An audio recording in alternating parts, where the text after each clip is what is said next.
Thank you, Chairman. I'm not going to speak at length because I've made this point repeatedly, but the Washington Post has reported that there is a multi-hundred-million-dollar network funded by anonymous donors at work trying to manipulate the makeup of our federal courts.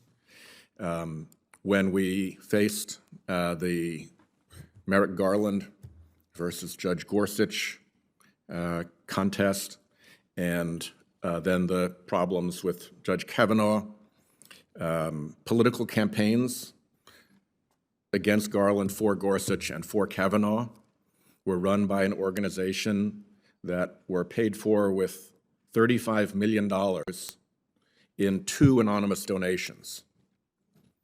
There's every reason to believe that the 2 anonymous donations came from the same donor. There's certainly no reason not to believe that.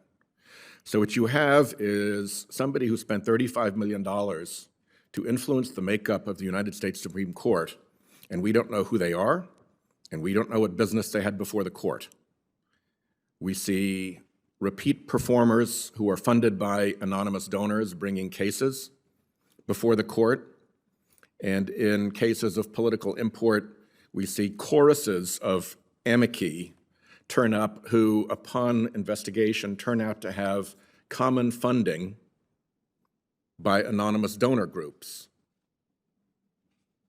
The extent to which our courts are now mired in dark money is unprecedented. And if I could, I heard very clearly the chairman's argument yesterday, his belief that in this matter, were the political polls reversed, our Democratic hair would be on fire to get to the bottom of what the hell happened in Crossfire Hurricane. Well, I assert the same argument here.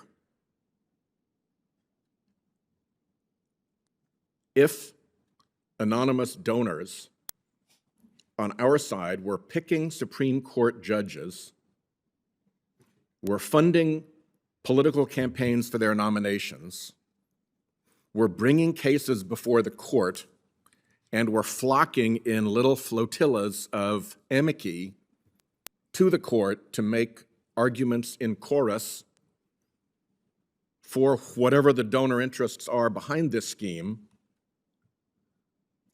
your hair would be equally on fire. There is no precedent for this kind of dark money around the Supreme Court. We've seen the mischief of dark money in our politics. That's bad enough.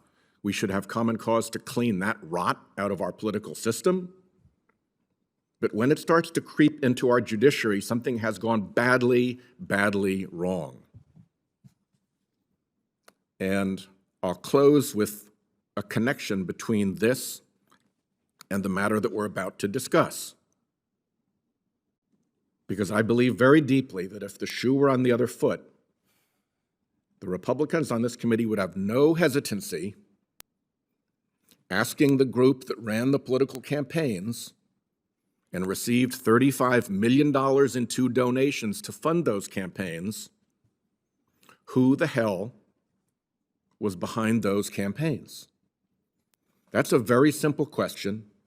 It goes to the heart of the integrity of the judiciary, and we can't even begin to get an answer to that.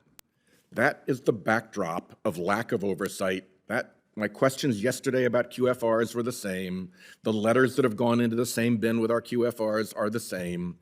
And so if we're going to do oversight, by God, I hope we'll do fair oversight and oversight into questions that are different than the questions that the Trump campaign wants us to ask. If all the oversight we do is the oversight that is congruent with the Trump political campaign's interests, that is not a good place for this committee to be. Thank you. Thank you. And your request for questions for the record, I will call the number 2 guy at DOJ together and say, what's the deal, and try to get these questions answered, because it's important that the committee be taken seriously by those who we regulate. That was a point well made. Chairman, and you made that point yesterday, and I thank you for that and for this today. I'm very grateful. I appreciate it. Next week.